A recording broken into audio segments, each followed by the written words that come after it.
Hi, doctor SEBI Varghese. എൻ്റെ കയ്യിൽ ഒരുപാട് ടൂത്ത് പേസ്റ്റുകളുണ്ട്. ഇത്രയും നല്ല ഒരുപാടുണ്ട്. ഞാൻ ഇതുവരെ കാണിക്കുന്നത്.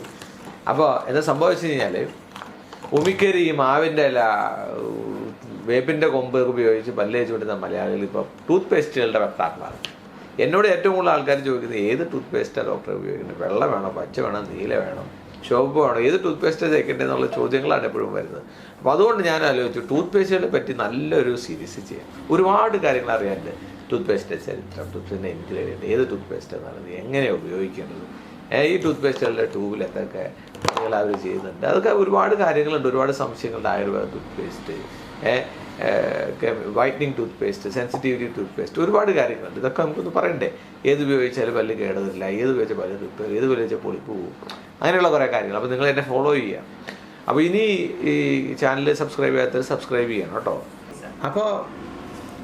അപ്പോൾ ആദ്യമായിട്ട് നമുക്ക് ഈ ടൂത്ത് പേസ്റ്റ് എന്നാണ് ലോകത്തിൽ ഉപയോഗിച്ചു തുടങ്ങിയെന്നൊക്കെ നമുക്കറിയാം. BC 5000, എൻ്റെ പൊന്നു, ക്രിസ്തുവിന് മുമ്പ് 5000 കൊല്ലങ്ങൾക്ക് മുമ്പ് ഈജിപ്തിലും അവിടെയുള്ള ജനങ്ങളും രാജാക്കന്മാരൊക്കെ ഈ ടൂത്ത് പേസ്റ്റിൻ്റെ ഒരു മിക്സ് ഉണ്ടാക്കി ഉപയോഗിക്കുന്ന പറയുന്നത്. അത് എങ്ങനെയാണ് ടൂത്ത് പേസ്റ്റിൻ്റെ മിക്സ് ഉണ്ടാക്കണേ? വളരെ രസകരമാണ്.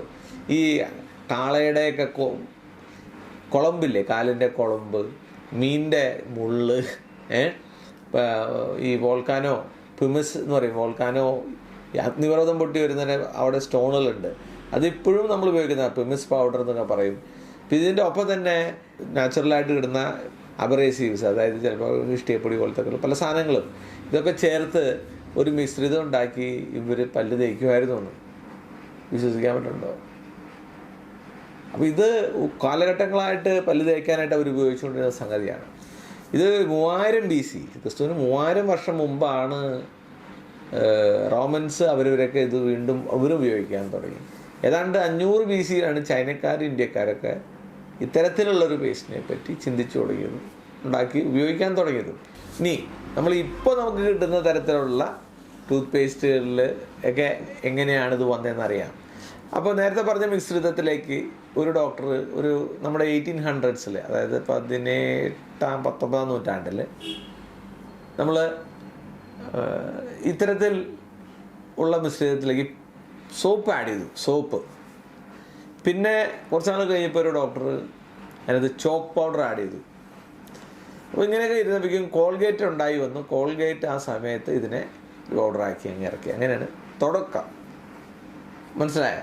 അപ്പോൾ 1850s ഇതിൻ്റെ യഥാർത്ഥത്തിലുള്ള ഇപ്പോഴത്തെ പേസ്റ്റുകളുടെ ഉള്ളത്. എന്നിട്ട് ഇന്ന് ഈ ഇത്തരത്തിലുള്ള ട്യൂബിൽ വരുന്ന ടൂത്ത് പേസ്റ്റ് എന്നുണ്ടായി എന്നുള്ളതാണ് നമുക്ക് അറിയേണ്ടത്.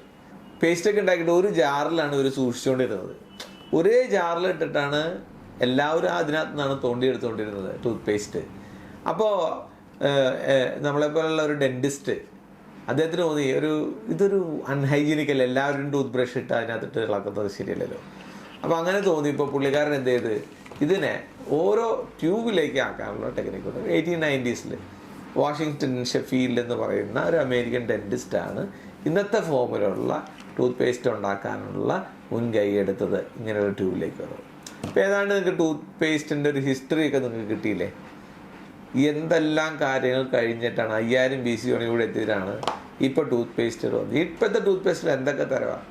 പൊളിപ്പ് മാറ്റാൻ, വെളുപ്പിക്കാൻ, പല്ലിനെ റിപ്പയർ ചെയ്യാൻ, എന്തെല്ലാം തരത്തിലുള്ള tooth paste, ayurvedic tooth paste, ഇപ്പോൾ ഉമിക്കരിയുള്ള ടൂത്ത് പേസ്റ്റ് വരെയായി. അപ്പോൾ ഇനി ഉള്ള ഈ സീരീസിൽ ഞാൻ ഈ ടൂത്ത് പേസ്റ്റിൻ്റെ ശരിക്കുള്ള കണ്ടൻറ്റ്, അതിൻ്റെ ഉപയോഗം, അതിൻ്റെ ഉപയോഗിക്കുന്ന രീതി, എങ്ങനെ ബ്രഷ് ചെയ്യണം, കുട്ടികളുടെ ബ്രഷിങ് എങ്ങനെയായിട്ട് എന്ത് ചെയ്യണം, ഇങ്ങനെയുള്ള കുറേ കാര്യങ്ങൾ നമുക്ക് പറയാൻ പറ്റും. അപ്പോൾ ടൂത്ത് പേസ്റ്റിൻ്റെ ചരിത്രം നിങ്ങൾക്ക് മനസ്സിലായതുകൊണ്ട് നമുക്കിനി ടൂത്ത് പേസ്റ്റിൻ്റെ കണ്ടൻസിലേക്ക് പോകാം.